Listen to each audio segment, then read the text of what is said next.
Olá, seja bem-vindo a mais um episódio do Livro de Mórmon Comentado. Muito obrigado a todos que têm acompanhado nossos episódios. Se essa é a sua primeira vez aqui, eu faço você muito bem-vindo e convido você a se inscrever no nosso canal, O Caminho do Discipulado. O Caminho do Discipulado está no YouTube, no Spotify, no Instagram, no Facebook e também temos um canal onde nós postamos os conteúdos no Telegram. Todos os links estão na descrição desse episódio. Obrigado a todos que têm compartilhado, que têm comentado e ouvido ou assistido os episódios do Caminho do Discipulado. Essa série se chama O Livro de Mórmon Comentado e nós estamos estudando desde a introdução do Livro de Mórmon e desejamos então chegar lá em Moroni 10, na conclusão do Livro de Mórmon. Temos outras séries dentro do canal, temos uma série que é sobre a vida e ministério dos profetas, temos outras séries que ainda vão ser colocadas no canal. E você pode acompanhar todas as séries no canal O Caminho do Discipulado. Eu espero que você esteja bem aonde você estiver, que o seu dia esteja indo muito, muito bem. Nós tivemos um contratempo. Eu sou do Rio Grande do Sul e tivemos a passagem de um ciclone extratropical aqui na nossa região que atingiu de maneira muito severa, especialmente as cidades aqui próximas da minha casa, inclusive a cidade que eu moro. Fomos atingidos e tivemos vários contratempos. Infelizmente pessoas morreram e houve muita perca material também, com residências, carros, enfim, muito sofrimento, muita dor. Mas mesmo em meio à dor e ao sofrimento, podemos sempre enxergar a mão do Senhor. Podemos ter alegria mesmo em meio ao sofrimento, quando temos Cristo como ponto central da nossa vida. E devido a esse contratempo, tive alguns atrasos na gravação dos episódios. Atrasou aí, acho que ficou alguns dias, 2 dias aí sem postar novos episódios devido a esse contratempo, as correrias que causou a passagem desse ciclone aqui na nossa região. Mas está tudo voltando ao normal e ainda vai voltar, né? Precisamos ainda de bastante trabalho, mas com a ajuda do Senhor e com nossas orações, o Senhor vai nos abençoar e vai abençoar especialmente aqueles que foram mais atingidos, né? Que tiveram suas famílias mais atingidas. Mas foi com certeza uma oportunidade de muito aprendizado. Pude aprender muitas coisas com essa experiência, refletir sobre muitas coisas e só por isso já se tornou algo positivo, apesar do grande saldo negativo na vida de muitas pessoas, e com certeza eu me compadeço e sinto muito, muito por isso. Mas vamos lá então, vamos aí ao episódio de hoje. Muito obrigado por você estar comigo, espero que você esteja bem aonde você estiver e que o seu dia se torne ainda melhor, seja você na rua, no carro, na academia, caminhando, correndo, em casa, lavando a louça e me ouvindo, trabalhando e me ouvindo. Vamos lá, estamos juntos, eu e você, para mais um episódio do Livro de Mórmon Comentado. Se você é novo aqui ou está chegando, eu lembro que dentro do nosso episódio nós temos 3 quadros também. Temos o quadro Curiosidade, onde nós trazemos uma curiosidade, o quadro História de Fé, com uma história que nos inspira, nos fortalece, e lá no final tem o quadro Pergunta e Resposta, onde é trazida uma pergunta e nós apresentamos então uma resposta para essa pergunta, tá ok? Muito obrigado por estar aqui comigo, vamos lá, tenho certeza que esses minutos que vamos passar juntos aqui serão muito inspiradores e vão nos fortalecer, vão nos ajudar a termos um dia melhor e uma vida melhor e melhorar o nosso caminho do discipulado.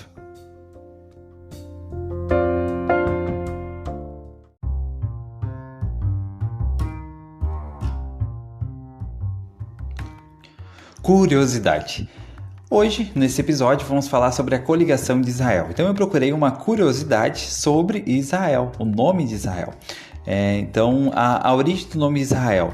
Tem várias versões para isso, mas eu trouxe uma versão que tenta explicar a origem do nome Israel e achei bem interessante, tá? Essa versão diz o seguinte: que a origem do nome Israel tem a ver com as iniciais dos patriarcas e matriarcas da Terra Santa. Lembrando que em hebraico a escrita de Israel, da palavra Israel, não tem a letra E, ficaria tipo Ishal, né? Não é Israel. Então é sem a letra E.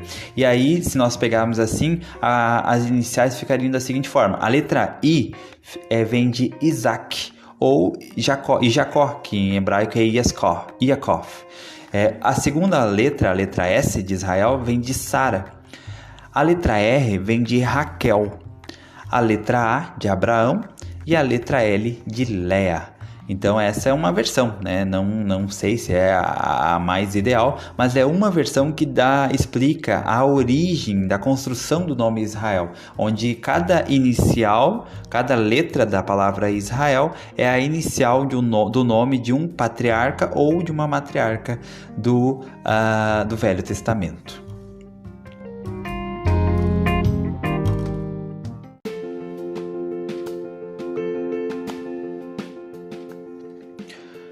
História de fé. Essa história foi contada pelo elder Richard Winkel na Conferência Geral de outubro de 2006 e o nome do discurso é O Templo diz respeito à família. A história diz o seguinte: quando éramos jovens, minha esposa e eu desafiávamos nossos filhos pequenos a decorarem as regras de fé. O prêmio ou a recompensa pelo cumprimento da tarefa era uma noite fora só com o papai. Ficamos muito satisfeitos porque nossos 3 mais velhos completaram a tarefa. Quando o filho de 7 anos decorou todas as 13, sentamos-nos para escolher uma noite e uma atividade para estarmos juntos. Eu andava tão ocupado com o trabalho, atividades sociais e com as responsabilidades na igreja que não pude cumprir o acordo feito com meu filho por cerca de 2 semanas. Ele ficou muito desapontado. Contudo, descobri que na cidade onde morávamos havia uma pista de boliche aberta a noite toda. Marcamos a data e combinamos começar nossa atividade às 5 horas da manhã. Nosso plano era levantar-nos às 4, tomar o de jejum e rumar para o centro da cidade. Quando o dia chegou, senti alguém me sacudindo o ombro no início da madrugada. Enquanto tentava abrir os olhos, ouvi meu filho dizer: "Já está na hora, papai?" Olhei o despertador e eram apenas 2 da manhã. "Vá dormir, filho", disse. "Ainda não está na hora." 1 hora mais tarde, o mesmo aconteceu. Papai, já está na hora?" Depois de mandar que voltasse para a cama pela 2ª vez, avaliei o tamanho de seu entusiasmo. Então, às 4 da manhã, levantamos-nos e comemos alguma coisa e fomos para a pista de boliche. Foi muito divertido. Eu gostaria de poder dizer que fiz regularmente coisas memoráveis como aquela com todos os meus filhos, mas não posso. Sou daqueles pais que com frequência desejam retornar no tempo para fazer algumas coisas de maneira diferente. Como vocês, não quero perder nenhum dos meus filhos. Quero ficar eternamente com toda a minha família. O templo nos dá a todos a esperança de continuar e melhorar nossos relacionamentos, mesmo depois desta vida.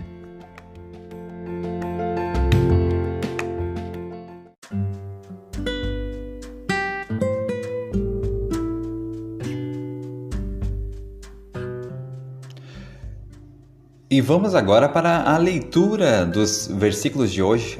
Os versículos de hoje compreendem exatamente o capítulo 6, né? Nem todos os episódios nós temos um capítulo completo no mesmo dia, mas hoje vai ser o capítulo 6, segundo Nefe, capítulo 6. E diz o seguinte: as palavras de Jacó, irmão de Nefe, dirigidas ao povo de Nefe. Eis que, meus amados, meus queridos irmãos, eu, Jacó, tendo sido chamado por Deus e ordenado conforme a sua santa ordem, e tendo sido consagrado por meu irmão Nefe, a quem tendes por rei ou protetor e de quem dependeis para a vossa segurança, eis que sabeis que vos disse muitas coisas. Não obstante, falo-vos novamente, pois desejo o bem-estar de vossa alma. Sim, minha ansiedade por vós é grande, e vós sabeis que sempre tem sido, porque vos tenho exortado com toda diligência, e tenho-vos transmitido as palavras de meu Pai, e tenho-vos falado sobre todas as coisas que foram escritas desde a criação do mundo. E agora, eis que quero falar-vos sobre as coisas presentes e futuras. Ler-vos-ei, portanto, as palavras de Isaías. E estas são as palavras que meu irmão desejou que eu vos dissesse. E falo-vos para o vosso bem, a fim de que aprendais e glorifiqueis o nome de vosso Deus. E agora, as palavras que vou ler são as que Isaías disse a respeito de toda a casa de Israel. Portanto, elas se aplicam a vós, pois sois da casa de Israel. E há muitas coisas que foram ditas por Isaías que vos podem ser aplicadas, porque sois da casa de Israel. E agora, estas são as palavras. Assim diz o Senhor Deus: Eis que levantarei a mão para os gentios, e erguerei meu estandarte para o povo, e eles trarão teus filhos em seus braços, e tuas filhas serão carregadas em seus ombros. E reis serão seus aios, e suas rainhas serão tuas amas. Inclinar-se-ão diante de ti com o rosto para a terra, e lamberão o pó de teus pés. E tu saberás que eu sou o Senhor, pois não se envergonharão os que me aguardarem. E agora eu, Jacó, quero falar acerca destas palavras, pois eis que o Senhor me fez ver que aqueles que estavam em Jerusalém, de onde viemos, foram mortos ou levados para o cativeiro. Não obstante, o Senhor fez ver-me que eles tornarão a voltar, e também me fez ver que o Senhor Deus, o Santo de Israel, manifestar-se-á a eles na carne, e depois de ter se manifestado, eles o açoitarão e crucificarão, segundo as palavras que o anjo me disse. E depois que tiverem endurecido o coração e a cerviz contra o Santo de Israel, eis que os julgamentos do Santo de Israel recairão sobre eles, e dia virá em que serão feridos e afligidos. Portanto, depois de haverem sido levados de um lado para o outro, pois assim diz o anjo, muitos serão afligidos na carne, e não lhes será permitido perecer, por causa das orações dos fiéis. Serão dispersos e feridos e odiados. Não obstante, o Senhor terá misericórdia deles, para que quando tiverem conhecimento do seu Redentor, sejam novamente coligados nas terras de sua herança. E abençoados são os gentios sobre quem o profeta escreveu, pois eis que caso se arrependam e não lutem contra Sião, e não se unam àquela grande e abominável igreja, serão salvos, pois o Senhor Deus cumprirá os convênios que fez com seus filhos, e por esse motivo escreveu o profeta estas coisas. Portanto, os que lutarem contra Sião e contra o povo do convênio do Senhor, lamberão o pó de seus pés. E o povo do Senhor não se envergonhará, pois o povo do Senhor são aqueles que o aguardam, pois ainda esperam a vinda do Messias. Eis que, de acordo com as palavras do profeta, o Messias começará a resgatá-los pela segunda vez. Portanto, manifestará a eles com poder e grande glória, para a destruição de seus inimigos, no dia em que acreditarem nele, e não destruirá nenhum dos que nele crerem. E os que nele não acreditarem serão destruídos, tanto por fogo como por tempestades, e por tremores de terra, e por derramamento de sangue, e por pestes, e por fome. E saberão que o Senhor é Deus, o Santo de Israel. Será, pois, tirada a presa dos fortes, ou serão libertos os cativos legítimos? Mas assim diz o Senhor, até os cativos serão tirados dos fortes, e a presa do terrível será libertada. Pois o Deus poderoso libertará o povo do convênio, pois assim diz o Senhor, eu lutarei contra os que lutarem contra ti, e com sua própria carne alimentarei os que te oprimem, e serão embebedados com o próprio sangue, como sendo vinho doce, e toda a carne saberá que eu, o Senhor, sou o teu Salvador e teu Redentor, o poderoso de Jacó.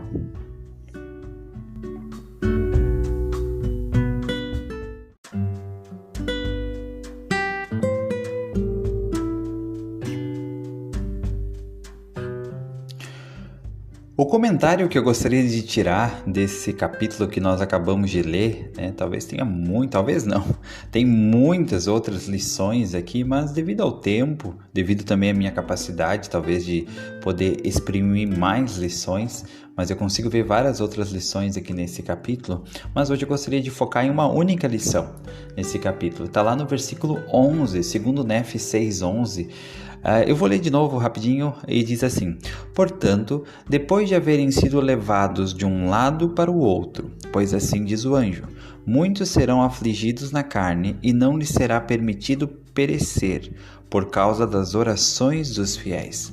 Serão dispersos e feridos e odiados. Não obstante, o Senhor terá misericórdia deles, para que, quando tiverem conhecimento do seu Redentor, sejam novamente coligados nas terras de sua herança. Então aqui o Senhor, ele inicia falando aqui sobre a coligação de Israel e sobre a dispersão, né? Inicia sobre a dispersão e depois fala sobre a coligação de Israel. Esse termo, talvez você já ouviu muito, coligação de Israel. Se você for pesquisar no Google, por exemplo, o que significa coligação de Israel, os primeiros resultados, talvez toda a primeira página, pelo menos para mim, toda a primeira página apareceu só resultados da igreja.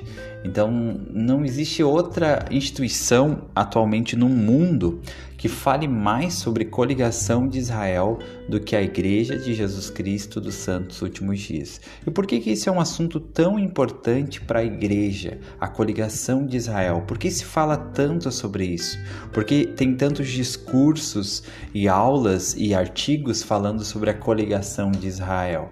Talvez seria importante retornar um pouquinho para entender o que significa a dispersão de Israel. Então, o que significa? Qual é o significado que tem a dispersão de Israel?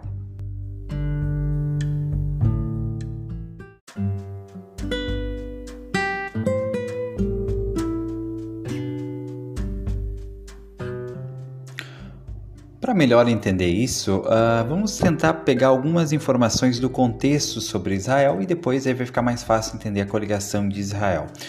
Então existiu um homem chamado Jacó. Jacó foi um grande profeta que viveu centenas de anos antes do tempo de Cristo.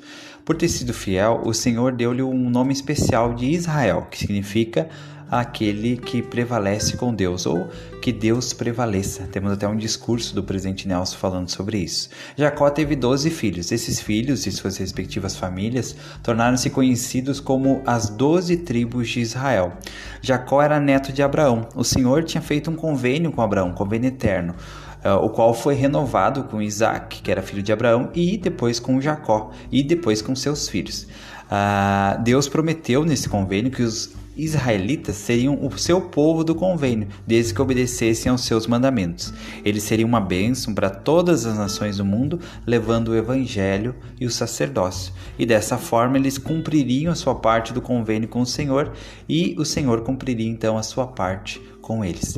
Os profetas do Senhor preveniram muitas vezes a casa de Israel sobre o que aconteceria se eles caíssem em iniquidade. É aquela velha história, a quem muito é dado, muito é exigido. Então eles tinham um alto convênio com o Senhor e foram alertados sobre isso. Lá em Deuteronômio 28 fala: "E o Senhor vos espalhará entre todos os povos, desde uma extremidade da terra até a outra." Então o Senhor falou que se eles não cumprissem sua parte, eles seriam espalhados. E apesar dessa advertência, eles quebraram constantemente. E o que aconteceu? Eles foram dispersos por toda a terra. Mas, lá em Jeremias 23:3, no Velho Testamento, o Senhor prometeu que os israelitas, o seu povo do convênio, seriam um dia reunidos novamente. Ele falou: "Eu mesmo recolherei o restante das minhas ovelhas de todas as terras para onde as tiver afugentado." E então aqui o Senhor, ele prometeu que ele iria sim fazer a coligação de Israel, que ele ia reunir Israel, que seu povo seria reunido novamente. Essa coligação, ela teve início com a restauração da Igreja de Jesus Cristo. Através do profeta Joseph Smith, a igreja foi restaurada novamente na terra e ele recebeu as chaves para poder liderar a coligação de Israel. Essa coligação, ela só pode ser realizada com as devidas chaves ou com o sacerdócio. E a coligação de Israel, ela vai acontecer, e ela está acontecendo de duas formas, em dois momentos. No primeiro momento é uma coligação espiritual e depois, posteriormente, ocorrerá uma coligação física. Serão reunidos fisicamente em um local. Mas nesse momento, a coligação de Israel, os israelitas, eles estão sendo reunidos de forma espiritual. E como que é essa coligação espiritual? Quando uma pessoa aceita a Igreja de Jesus Cristo dos Santos Últimos Dias e faz e cumpre seus convênios sagrados. Essa coligação ela começou com Joseph Smith e continua até hoje acontecendo em todo o mundo.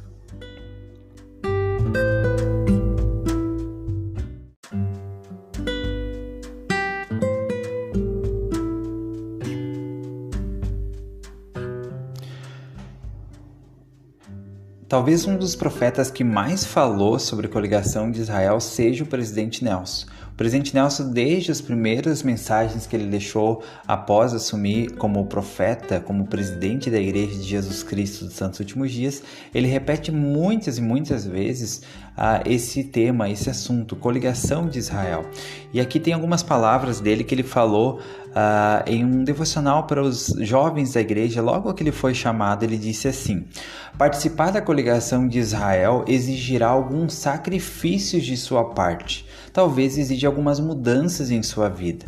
Vai definitivamente exigir uma parte do seu tempo, de sua energia e dos talentos que receberam de Deus. Será que estão interessados? A coligação de Israel basicamente significa levar o Evangelho de Jesus Cristo aos filhos de Deus, nos dois lados do véu, que não fizeram convênios fundamentais com Deus e nem receberam as ordenanças essenciais. Vocês foram enviados à Terra nesta época específica, a época mais importante da história do mundo, a fim de ajudarem na coligação de Israel. Não há nada acontecendo neste mundo, na Terra que seja mais importante do que isso. Não há nada que tenha maior consequência. E ele frisa: absolutamente nada. Esta é a missão para a qual vocês foram enviados à Terra. Você em algum momento já se perguntou qual era o seu propósito nessa vida ou qual a sua grande missão nessa terra? Pois aqui nós temos um profeta que falou qual é a sua missão. Esta é a missão para a qual vocês foram enviados à terra. A minha missão e a sua missão na terra é a mesma, segundo as palavras do presidente Nelson: ajudar na coligação de Israel. O que vai mudar é a forma como eu vou poder ajudar na coligação e a forma como você vai mudar. Vai depender dos meus dons e dos seus dons, vai depender do lugar que você está, das suas condições e das minhas condições. Mas, de fato, a nossa missão, a minha e a sua, é essa: ajudar na coligação de Israel. E de fato, cada um vai poder ajudar a seu próprio modo. É como se nós estivéssemos em um grande tabuleiro de xadrez. São peças diferentes e o estrategista é o Senhor. Ele que move as peças, ele sabe em qual momento mover cada peça e para onde ele vai mover cada peça. Mas no final, ele vai ganhar essa partida. E nós somos apenas as peças no tabuleiro do Senhor, que tem como uma única missão: ajudar na coligação de Israel. Então, a sua missão nessa terra, seja você quem for que está ouvindo nesse momento, a sua missão é ajudar na coligação de Israel. Como você vai fazer isso? Ou talvez nem seria como você vai fazer, talvez você já está fazendo nos lugares que você está, aonde você está, nos chamados que você tem ou que você vai receber. O Senhor já está ajudando e guiando você para que você cumpra essa missão. E à medida que você se entregar como uma criança se submete a seu pai, como está em Mosias 13:19, ao fazer isso, o Senhor vai guiar você para que você possa ser conduzido sobre como você vai ajudar na coligação de Israel. E essa maneira, ela pode variar de pessoa para pessoa, ela pode variar de forma como é feito para outra forma. Não existe um padrão. Ajudar na coligação de Israel não é apenas ter um chamado de liderança. Ajudar na coligação de Israel não é apenas ter um chamado de missionário de tempo integral. Ajudar na coligação de Israel pode ser que nem tenha a ver com o chamado. Pode ser que tenha a ver com o local que você está. Pode ser que tenha a ver com a profissão que você exerce. Já pensou que você pode ajudar a coligar Israel através da profissão que você está exercendo hoje? Você pode ajudar na coligação de Israel e com isso vai estar cumprindo sua missão na terra? Já pensou que você pode ajudar a coligar Israel com a sua família, com a família que você tem, com os filhos que você tem? Então, existem várias maneiras e várias formas, e talvez inumeráveis, né, como nós podemos ajudar na coligação de Israel. E de fato, todos nós talvez vamos ajudar de uma forma diferente. Não existe a forma melhor ou forma pior, mas é a forma como nós vamos poder ajudar na coligação de Israel. A única coisa que nós temos em comum é essa, é o que o profeta Nelson falou. Esta é a missão para a qual vocês foram enviados à Terra hoje. Então, o porquê que você está aqui na Terra hoje? Ajudar na coligação de Israel.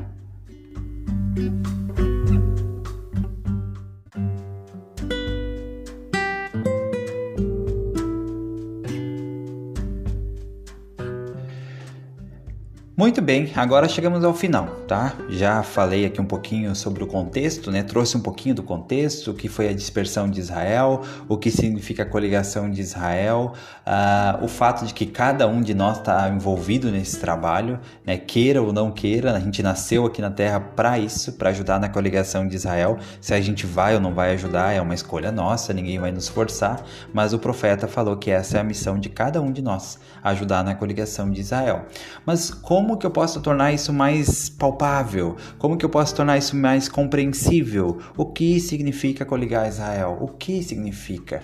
Para mim, está no versículo 11. Segundo Nef 6:11, para mim tem a frase que deixa claro o que significa coligar Israel. A frase que resume o que significa coligar Israel. Se eu tivesse que usar uma única frase para explicar para o meu filho, para minha filha, o que significa coligar Israel, ou para qualquer pessoa, eu usaria essa frase. Vamos tirar ela aqui? Vamos extrair ela aqui do versículo 11? Segundo Nef 6:11, no final diz assim, ó, ele fala assim, ó, que o Senhor vai coligar os que são dispersos, daí ele fala, quando que isso vai acontecer? Olha só o quando. Quando tiverem conhecimento do seu Redentor, sejam novamente coligados. Então, quando que uma pessoa é coligada a Israel? Quando ela conhece Jesus Cristo. Então, como que eu posso ajudar a coligar Israel? Ajudando pessoas a conhecerem Jesus Cristo. Como que eu sei se eu estou coligado a Israel? Se eu conheço Jesus Cristo. Então é só conhecer? Então se eu ler as escrituras do começo ao final vou conhecer mais sobre Jesus Cristo e pronto, estou coligado a Israel, não preciso fazer mais nada. Não é isso. Porque o verdadeiro conhecimento de Jesus Cristo, ele é um conhecimento que transforma. Uma pessoa não pode verdadeiramente conhecer Jesus Cristo sem que ela tenha a sua vida transformada. Por quê? Porque quanto mais conhecemos Jesus Cristo, mais o amamos. E quanto mais o amamos, mais queremos servi-lo. E mais queremos fazer a sua vontade. E quanto mais queremos fazer a sua vontade, vamos nos questionar e vamos perguntar, Senhor, qual é a tua vontade para mim? E Ele vai nos direcionar ao verdadeiro Evangelho de Jesus Cristo. Ele vai nos direcionar a receber as ordenanças de salvação, a fazer os convênios necessários que vão nos conduzir à presença dele um dia, para receber tudo que ele tem prometido aos fiéis. Então, coligar Israel significa conhecer Jesus Cristo. Ajudar a uma pessoa a coligar a Israel é ajudar uma pessoa a conhecer mais Jesus Cristo. Então, essa é a maneira como a coligação de Israel acontece. E essa é a maneira como eu posso ajudar. Toda vez que eu ajudo uma pessoa a conhecer Jesus Cristo, eu estou ajudando na coligação de Israel. Toda vez que eu ajudo uma pessoa a conhecer Jesus Cristo, eu estou ajudando na coligação. Então que eu e você possamos ter isso bem claro. O que significa coligar Israel? Conhecer Jesus Cristo. Aonde está isso? Segundo Nef 6:11. O que significa coligar Israel? Conhecer o nosso Salvador, conhecer o nosso Redentor. Eu presto o meu testemunho por várias experiências na minha vida, que toda vez que o meu conhecimento sobre Jesus Cristo aumenta, mais eu amo Jesus Cristo, mais vontade eu tenho de ser melhor, mais vontade eu tenho de deixar as coisas do homem natural para trás, de me elevar espiritualmente, de elevar a minha estatura espiritual. Quanto mais eu conheço Jesus Cristo, mais vontade eu tenho de servir, de ajudar, de apoiar, de me arrepender, de ser um homem melhor. Então, conhecer Jesus Cristo é transformador. É transformador. E coligar a Israel, ou seja, nos coligar ao Senhor, é conhecer Jesus Cristo. E isso vai nos levar à coligação espiritual e futuramente à coligação física de Israel. Então, para resumir em uma frase, o que significa coligar a Israel? Conhecer Jesus Cristo.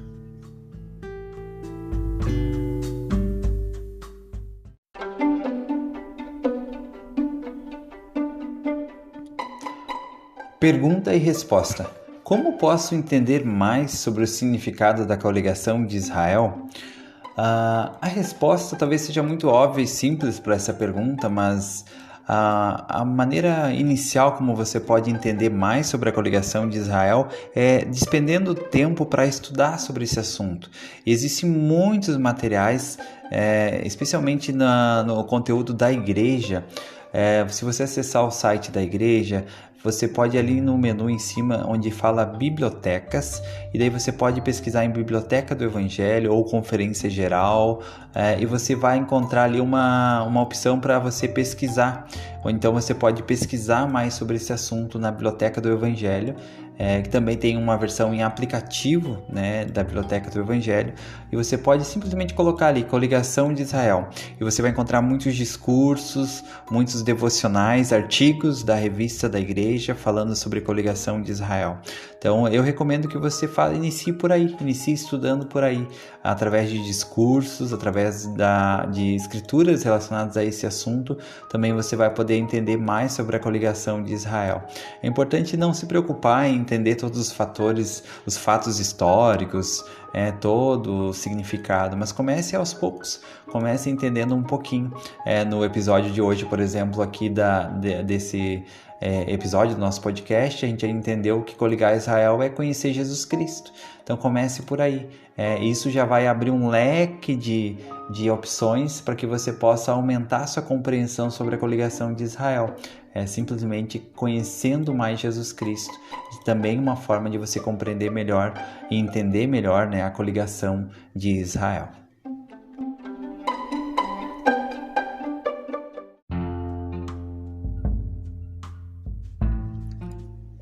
E chegamos ao final de mais um episódio do Livro de Mórmon Comentado. Muito obrigado a você que permaneceu comigo até esse momento aí no Spotify, no YouTube, onde você estiver. Muito obrigado pela sua companhia. Espero que de alguma forma, alguma impressão, algum sentimento, algum conhecimento que foi compartilhado nesse episódio possa ajudar você na sua vida a ter um dia melhor, a ter uma vida melhor e a melhorar o seu caminho do discipulado. Muito, muito obrigado. Convido você a se inscrever no canal do YouTube, isso é muito importante, a se inscrever também no Spotify, a seguir no Spotify o Caminho do Discipulado, se você está aí ouvindo pelo Spotify.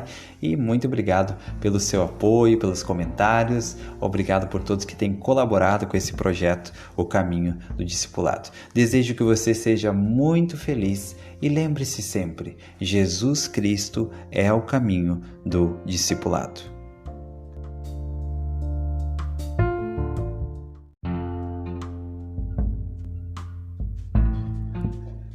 Olá, seja bem-vindo a mais um episódio do Livro de Mórmon Comentado. Se essa é a sua primeira vez aqui, eu convido você a se inscrever no nosso canal, O Caminho do Discipulado. Estamos no YouTube, no Spotify, no Telegram, no Facebook e também no Instagram. Os links estão na descrição desse episódio. No capítulo de hoje, ou no episódio de hoje, nós vamos ler e comentar um pouquinho sobre 2º Nefe capítulo 7. Lembrando que essa série nós iniciamos ela lá na introdução do livro de Mórmon e temos seguido dia a dia, e hoje estamos agora em 2º Nefe capítulo 7. Nossa pretensão é chegar até o final. Lembrando que esse estudo e esses comentários, eles não pretendem fazer uma cobertura completa de todos os fatos históricos e nem uma cobertura completa de toda a doutrina envolvida nos versículos que nós estudamos. Eu simplesmente escolho algumas partes, né, que eu sinto vontade de compartilhar, e então eu trago esses versículos e nós tiramos algumas lições que podemos aplicar na nossa vida. Isso não substitui o seu estudo pessoal, o estudo que você pode fazer e tirar suas próprias lições por meio do Espírito Santo. Lembrando que as Escrituras, elas foram dadas aos profetas por meio do Espírito, e é por meio do Espírito que nós podemos compreendê-las. As Escrituras, elas têm o poder de nos conectar com Deus, de nos aproximar do Senhor e nos ajudar a resolver nossos desafios, nos aproximar do Senhor e encontrar paz, nos aproximar do Senhor e encontrar a cura que nós tanto precisamos na nossa vida. Então, esse é um poder muito grande das Escrituras. É muito mais do que o que está escrito. Na verdade, se as Escrituras fossem apenas o que elas contêm de forma escrita, elas seriam apenas mais um livro.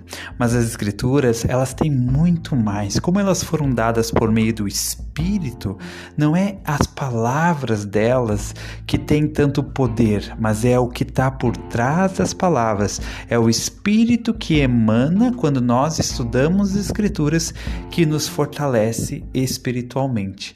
Por isso que estudar as Escrituras é algo tão importante. Eu fico muito animado em saber que várias pessoas têm acompanhado esses episódios. Cada dia aumenta mais o número de pessoas que está acompanhando no canal, mais pessoas cada dia mais no Spotify, e isso é muito especial para mim. É muito bom saber disso, saber que você está aqui. Hoje vamos ter um estudo bem especial e vamos tirar uma lição sobre seguir líderes. Por que o Senhor pede que nós sigamos líderes imperfeitos, homens como nós, que também têm suas provações, suas dificuldades e até suas próprias fraquezas? Por que desde o começo do mundo isso acontece e que nós temos que seguir líderes imperfeitos, tirando apenas nosso Mestre, o Salvador Jesus Cristo, o único ser perfeito que já pisou nessa terra e que vai pisar? Então, por que isso acontece? Hoje nós vamos aprender um pouquinho mais sobre isso, tirando uma lição desse assunto em 2 Nef 7. Então, como que vai funcionar? Primeiro, eu vou ler esse capítulo todo na íntegra, o capítulo 7 de 2 Nef. Depois, então, nós vamos fazer alguns comentários, tirar algumas lições.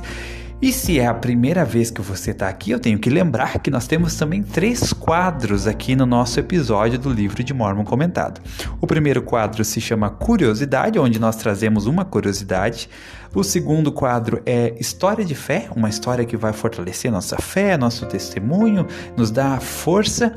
E lá no final tem um quadro que é Pergunta e Resposta. Então, além de nós fazermos o estudo, os comentários do Livro de Mórmon, nós temos esses 3 quadros durante o episódio que você pode também ir acompanhando, tá bom? Legal? Vamos lá então, vamos iniciar? Muito obrigado, espero que você esteja bem aonde você estiver e que o seu dia se torne ainda melhor após passarmos juntos aqui nesse episódio de hoje, que eu tenho certeza vai ser muito especial.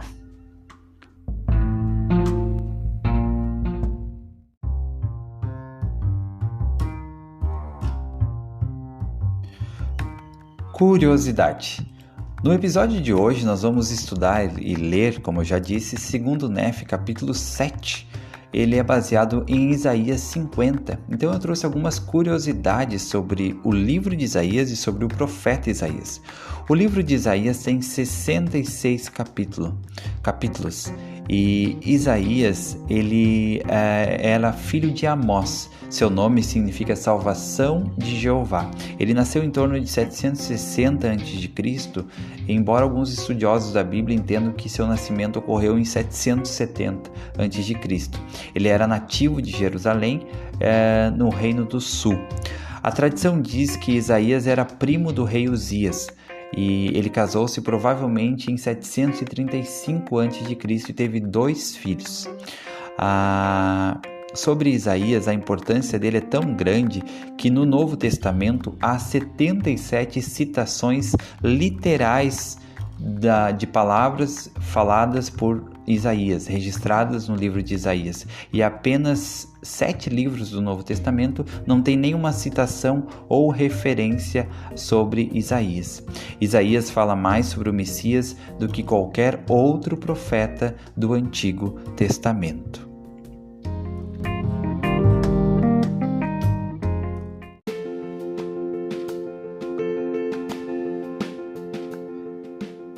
História de fé. Essa história foi contada pelo presidente Eyring, segundo conselheiro na primeira presidência, durante a Conferência Geral de outubro de 2017 e está no discurso que se chama O Senhor dirige sua igreja. Como no episódio de hoje vamos falar sobre apoiar os líderes da igreja, os servos do Senhor que Ele chama para o seu trabalho, para a sua obra, apesar das suas dificuldades e fraquezas, essa história traz uma grande lição e eu convido você a ouvi-la. Ele diz assim: seu líder na igreja do Senhor pode lhes parecer fraco e humano, ou pode lhes parecer forte e inspirado. O fato é que cada líder é uma mistura dessas características e de muitas outras. Ajudamos os servos do Senhor que são chamados para nos liderar quando conseguimos vê-los como o Senhor os viu ao chamá-los.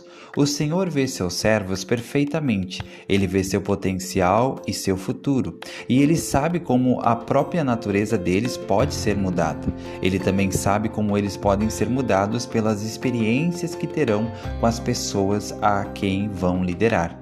Talvez vocês tenham tido experiência de ser fortalecido por pessoas a quem foram chamados a servir. Certa vez, fui chamado como bispo de jovens adultos solteiros. Não sei se o maior propósito do Senhor eram as mudanças que eu poderia ajudá-lo a fazer nos jovens ou as mudanças que ele sabia que eles fariam em mim. Não consigo entender como, mas a maioria dos jovens daquela ala agia como se eu tivesse sido chamado por Deus, especialmente para eles. Eles viam minhas fraquezas, mas elas pareciam não os afetar. Lembro de uma vez que um rapaz me pediu um conselho a respeito de suas escolhas educacionais. Ele era calouro em uma ótima universidade. Uma semana após eu ter dado o conselho, ele marcou uma entrevista comigo. Quando entrou na minha sala, ele me surpreendeu perguntando: Bispo, podemos orar antes de conversar? Podemos nos ajoelhar? Posso fazer a oração? Seus pedidos me surpreenderam, mas sua oração me surpreendeu ainda mais. Ele disse algo assim: Pai Celestial, o Senhor sabe que o Bispo Eyring me deu um conselho na semana passada e não deu certo. Por favor, inspire-o a saber o que devo fazer agora.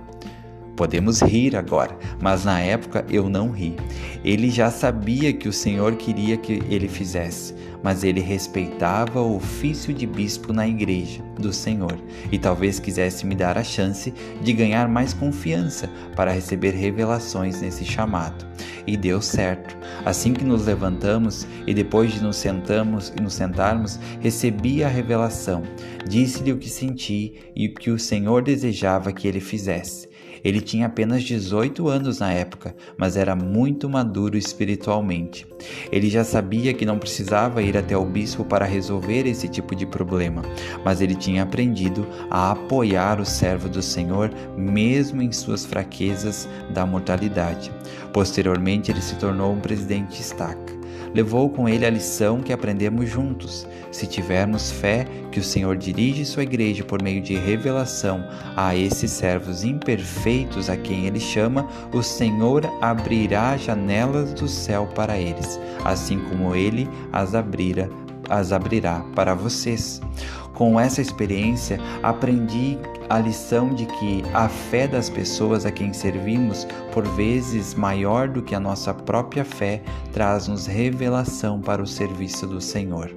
Havia uma lição para mim. Se aquele rapaz tivesse me julgado por eu ter falhado em lhe dar um bom conselho na primeira vez, ele jamais teria voltado para pedir um conselho novamente.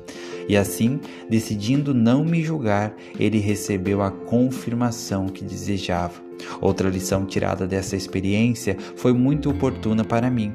Que eu saiba, ele nunca disse a ninguém na ala que a princípio eu não tinha dado um bom conselho. Se ele tivesse feito isso, talvez tivesse diminuído a fé das outras pessoas da ala para confiar na inspiração do bispo. Procuro não julgar os servos do Senhor ou falar de suas aparentes fraquezas, e tento ensinar isso por meio de exemplo para meus filhos. O presidente James E. Faust compartilhou um princípio que estou tentando tomar para mim e recomendo para vocês. Ele disse: precisamos ajudar e apoiar nossos líderes locais porque eles também foram chamados e escolhidos. Todo membro desta igreja pode receber conselhos de um bispo ou um presidente de ramo, de um presidente de estaca ou de missão e do presidente da igreja e de seus companheiros. Nenhum desses irmãos pediu para receber seu chamado. Ninguém é perfeito. Ainda assim, eles são servos do Senhor, chamados por Ele, por meio de pessoas que tinham direito à inspiração. Os que foram chamados, apoiados e designados têm o direito de receber nosso apoio. O desrespeito aos líderes eclesiásticos tem feito com que muitas pessoas enfraqueçam espiritualmente e caiam. Devemos perdoar quaisquer imperfeições aparentes, defeitos ou deficiências dos homens chamados para nos presidir e apoiar o cargo que possuem.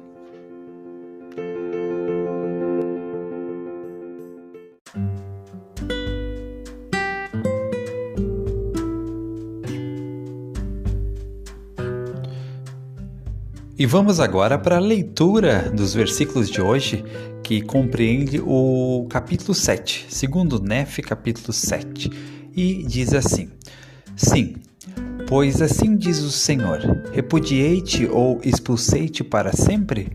Pois assim diz o Senhor, onde está o libelo do divórcio de tua mãe? Para quem te apartei ou qual de meus credores te vendi? Sim, a quem te vendi eu? Eis que por vossas iniquidades vos vendestes, e por vossas transgressões é a vossa mãe repudiada. Porque quando vim, não havia ninguém, quando chamei, ninguém respondeu. Ó casa de Israel, tanto se encolheu a minha mão que já não possa remir, ou já não há em mim força para livrar? Eis que com a minha repreensão faço secar o mar, torno os seus rios em desertos e faço com que cheirem mal os seus peixes, porque secaram as águas e morreram de sede. Eu visto os céus de negridão e ponho-lhes um saco por cobertura. O Senhor Deus concedeu-me a língua dos instruídos, para que eu soubesse dizer no seu tempo uma palavra a ti, ó casa de Israel. Quando estáis cansados, ele desperta todas as manhãs. Ele desperta meu ouvido para que ouça como um instruído. O Senhor Deus abriu-me os ouvidos e não fui rebelde nem retrocedi. Ofereci as costas aos açoitadores e as faces aos que me arrancavam os cabelos. Não escondi a face da humilhação nem dos que me cuspiam, pois o Senhor Deus me ajudará. Portanto, não serei confundido. Por isso coloquei o rosto como uma pedra, e sei que não serei envergonhado. E o Senhor está perto e justifica-me. Quem condenará comigo? Compareçamos juntamente. Quem é o meu adversário? Que ele se achegue a mim, e eu o ferirei com a força da minha boca. Pois o Senhor Deus me ajudará. E todos os que me condenarem, eis que todos, como vestidos, envelhecerão, e a traça os comerá. Quem há entre vós que tema ao Senhor, que obedeça a voz de seu servo, e que ande em trevas e não tenha luz? Eis que todos vós, que acendeis fogo e vos cingis com faíscas, andais na luz do vosso fogo e entre as faíscas que acendestes. Isto tereis de minha mão. Em tormento jazereis.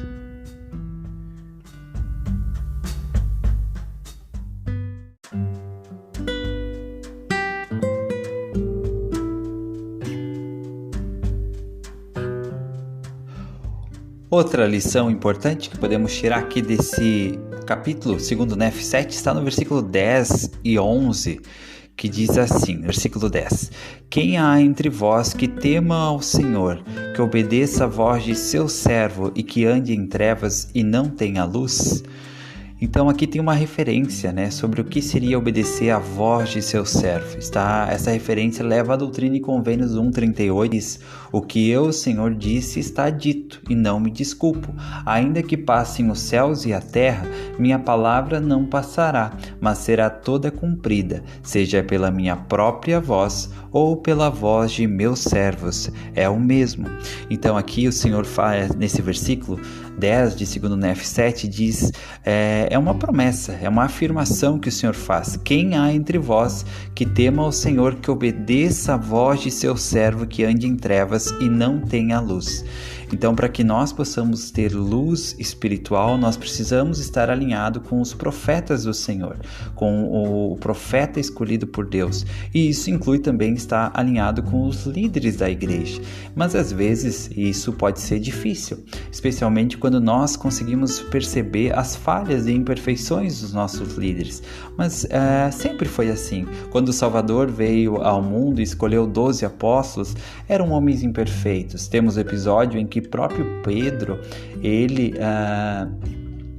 negou o Salvador, ele negou Jesus Cristo por 3 vezes, e isso com certeza foi um ato de imperfeição, mas mesmo assim o Senhor não mudou sua escolha, e Pedro foi o profeta que assumiu em seu lugar após a morte do Salvador. Temos outros exemplos nas escrituras de profetas e líderes que talvez também falharam de alguma forma, e isso mostra que o Senhor, ele escolhe homens imperfeitos. Por exemplo, em Gênesis 12, 10, nós lemos que Abraão, ele mentiu que era irmão da sua esposa.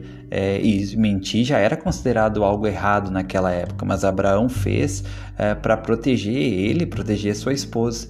Mas mesmo assim, essa mentira, esse ato falho de Abraão não invalida a grandeza desse profeta do Senhor. O próprio profeta Isaías, em Isaías 6, ele falou a respeito das suas imperfeições. Ele disse: então disse eu, ai de mim, pois estou perdido, porquanto sou homem de lábios impuros e habito no meio de um povo impuro.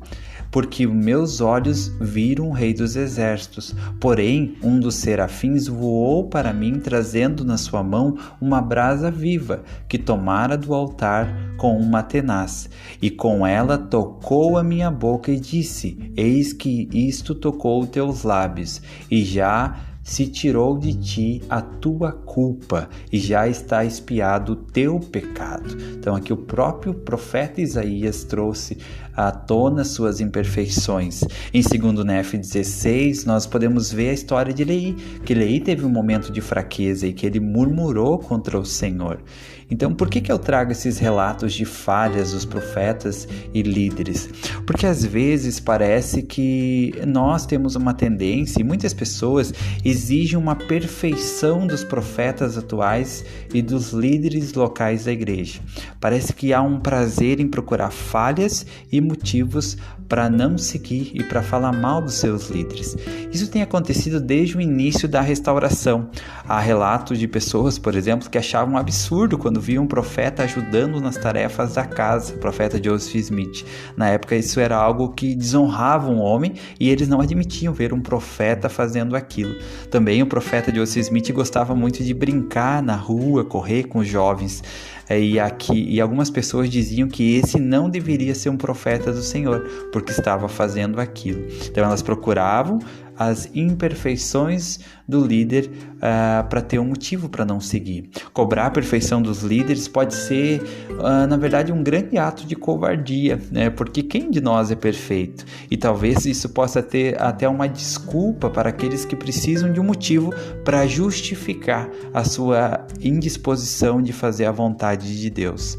Esses dias eu fui para São Paulo de avião e quando você entra em um avião, você está entregando, de certa forma, a sua vida nas mãos do piloto do avião, né? E uma escolha errada dele, um mal súbito pode acabar com a sua vida também. Então, naquele momento, de certa forma, você está entregando a sua vida ali. Quando eu entrei no avião, eu pensei, como será que é esse piloto, né? Eu nem vi o piloto. Na verdade, ninguém sabia como ele era. Será que ele está bem?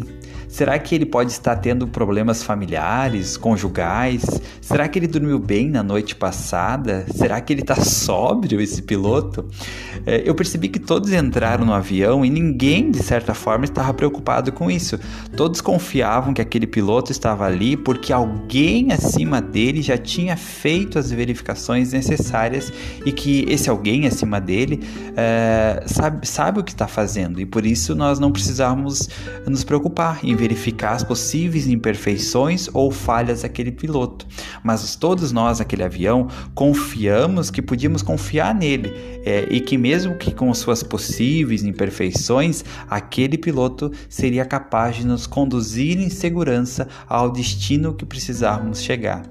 Nós precisamos ter a mesma atitude em relação aos nossos líderes, talvez como se a igreja fosse o avião, e os líderes, o profeta, líderes e também líderes locais são pilotos que o Senhor chamou, pilotos que têm suas imperfeições, mas como eu, quando estava naquele avião, confiei, como as pessoas que estavam lá confiavam, de que quem estava acima do piloto tinha tomado as devidas precauções, tinha já feito as possíveis verificações e considerou que aquele piloto seria capaz de nos conduzir em segurança até o nosso destino. Então, da mesma forma, nós devemos ter essa atitude que os nossos pilotos, nossos líderes, eles têm as suas imperfeições, assim como nós temos. Eles não são super homens, eles não recebem superpoderes e se tornam perfeitos assim que são chamados.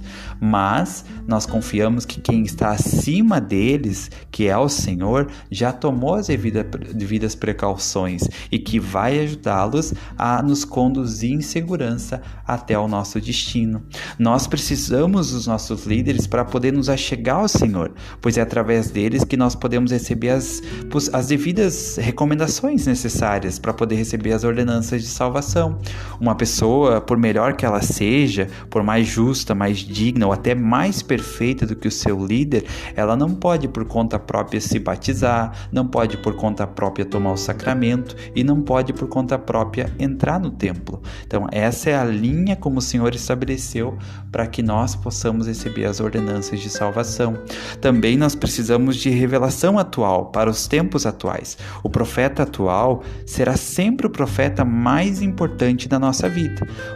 Isso não significa que nós menosprezamos ou não valorizamos os profetas anteriores, as revelações anteriores, mas sempre a revelação atual será sempre mais importante do que a revelação antiga. E as revelações atuais recebidas pelo profeta atual prevalecem sobre as revelações antigas. Como assim? Que exemplos disso nós temos nas Escrituras? Um exemplo, por exemplo, sobre como a revelação atual ela é sempre mais importante que a revelação antiga, está na história de Abraão.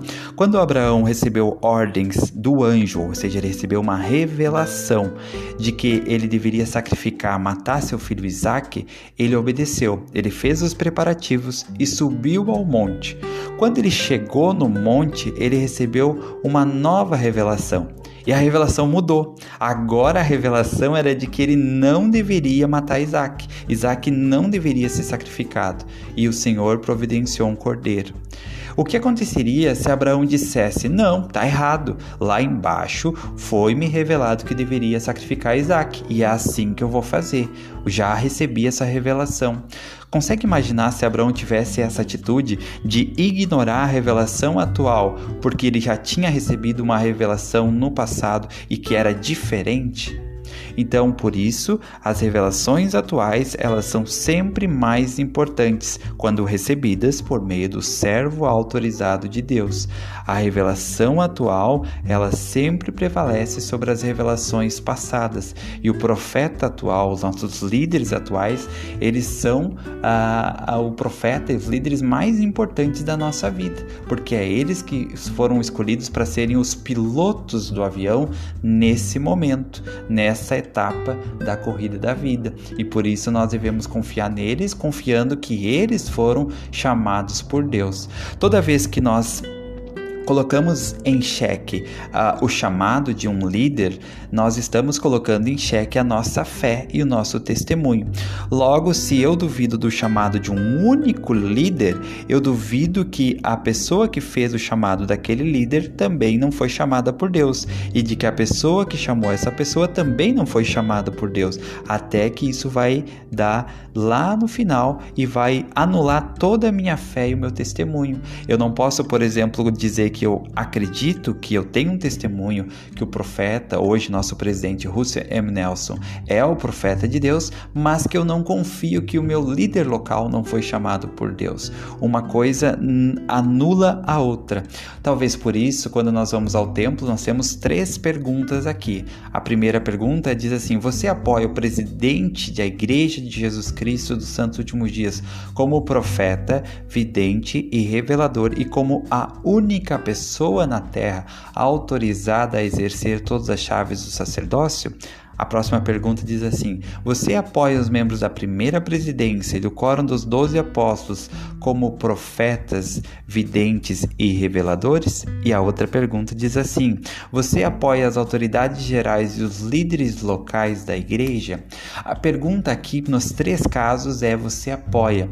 Então, não faz diferença se nós apoiamos um e não apoiamos o outro.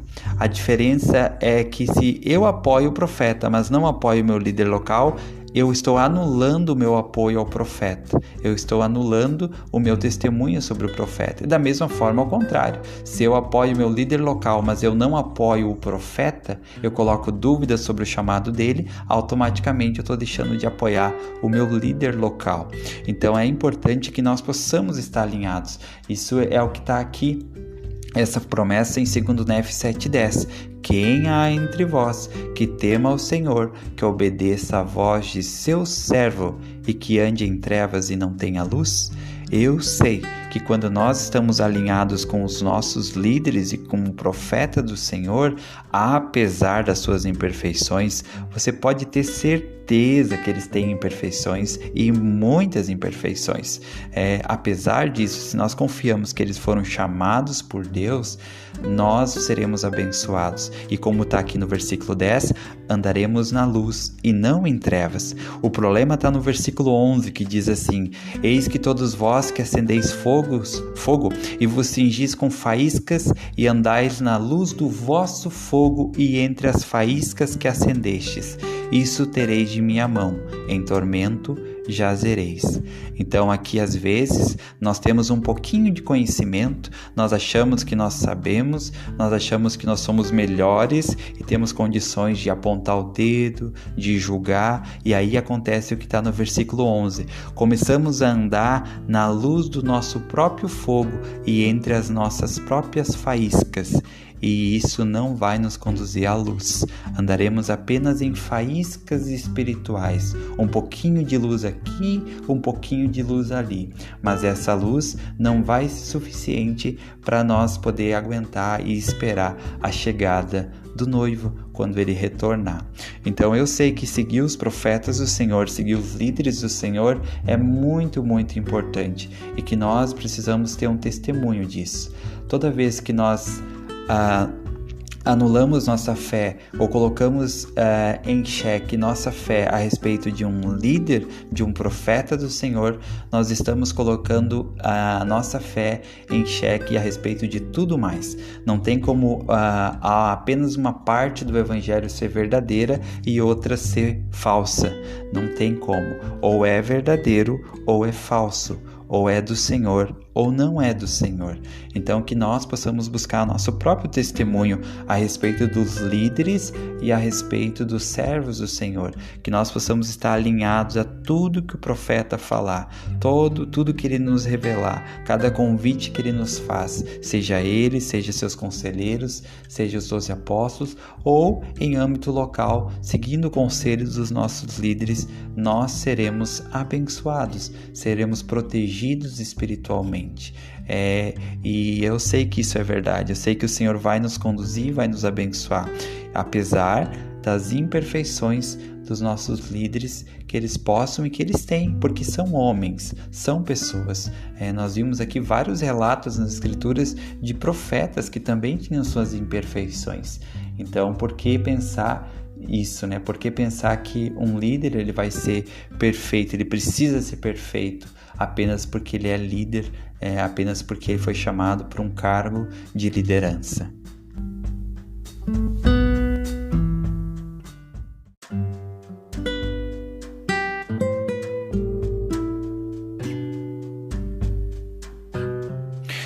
muito importante ter a consciência de que quando eu coloco em dúvida o chamado de um líder, na verdade eu estou duvidando do Senhor. Eu estou duvidando do Senhor. O Senhor não erra naquilo que Ele faz. Vemos, por exemplo, na história, a história de Judas. Judas ele foi chamado como um dos 12 apóstolos. E quem chamou Judas? Quem chamou Judas? Foi o próprio Salvador. Então, será que o Salvador ele errou quando ele chamou Judas? Não, tinha um propósito pelo qual Judas foi chamado.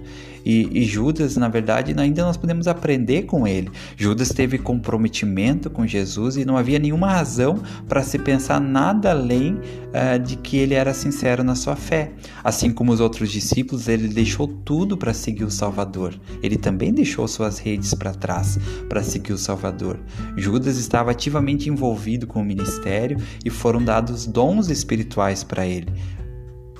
Onde nós vemos isso? Em Lucas 9, onde diz, e deu-lhes, aqui está falando a respeito dos 12, e deu-lhes poder e autoridade para expulsar todos os demônios, curar doenças, e os enviou a pregar o evangelho e curar os enfermos. Então isso aqui está no capítulo 9 de Lucas e está falando a respeito dos 12, do qual Judas fazia parte. Então o Senhor ele não erra em seus chamados, e quando eu coloco dúvida sobre um chamado, eu estou colocando dúvidas sobre o Senhor, e não tem como a minha fé permanecer a mesma se eu duvido de algo que Deus fez. Mas eu sei que o meu líder é imperfeito, eu vejo coisas que eu não consigo aguentar, para mim é difícil. Então nesse momento devemos voltar lá para 1 Nefe 16, ler aquele capítulo de novo, porque é o momento em que Nefe passou por isso. O seu líder, o seu pai, o profeta, estava murmurando, reclamando, dando um mau exemplo para todos ao redor. E mesmo assim, nós podemos ver qual foi a atitude que Nefe teve quando isso aconteceu. Então essa é a atitude de Nefe que nós devemos buscar. Então, se você está passando por alguma dificuldade com a liderança, eu recomendo, volte em 1 Nefe 16, leia aquele capítulo com calma, pondere sobre ele, busque a luz do Espírito, a orientação do Espírito, e você vai saber como lidar com essa dificuldade, como lidar com essa provação, e você vai fazer a maneira de Nefe, não a maneira de Lamã e Lemuel.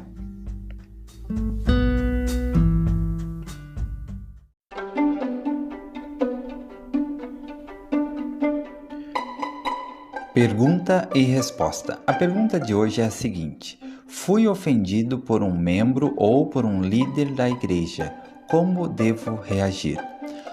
Eu procurei a resposta para essa pergunta no discurso do Elder David Abedner, que foi dado logo que ele foi chamado como apóstolo no segundo ano, acho que ele foi chamado em 2005, 2004 ali, e lá em 2006 ele deu um discurso que virou um clássico na igreja, e esse discurso o nome é Para Eles Não Há Tropeço, e ele responde essa pergunta, ele diz assim, quando achamos ou dizemos que fomos ofendidos, em geral isso quer dizer que nos sentimos injuriados, maltratados, desprezados ou desrespeitados.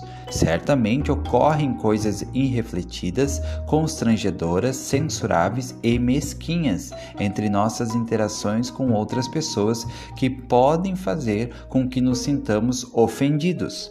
Todavia, no fundo, é impossível para uma pessoa ofender outra. Na verdade, achar que alguém nos ofendeu é fundamentalmente falso. Ofender-nos é uma escolha que fazemos, não é uma condição infligida ou imposta a nós por alguém ou algo.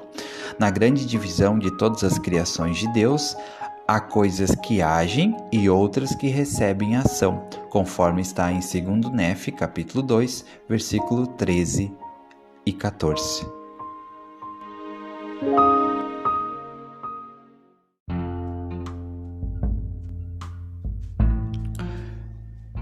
E chegamos ao final de mais um episódio do Livro de Mórmon Comentado. Muito obrigado por você ter permanecido comigo até esse ponto do episódio. Deixa um comentário sobre o que você achou desse episódio, se teve algo que marcou você, que você sentiu, aprendeu ou relembrou enquanto ouvia esse episódio, tá bom? Convido você a se inscrever no nosso canal do YouTube, a seguir no Spotify, também estamos no Telegram, no Instagram e no Facebook, e os links estão na descrição desse episódio. Muito obrigado pela sua atenção, pela sua companhia. Convido você a ouvir os outros episódios que já temos disponíveis no canal. Se você ainda não ouviu, temos muitos episódios só do Livro de Mórmon comentado. Esse é o episódio número 50. Hoje é o episódio número 50 apenas do Livro de Mórmon comentado. Temos também uma série sobre a vida e ministério dos profetas disponível no canal e outras séries que ainda vão ser divulgadas, publicadas no nosso canal, O Caminho do Discipulado. Tenha um ótimo dia, seja muito feliz e lembre-se sempre, Jesus Cristo é o caminho do discipulado.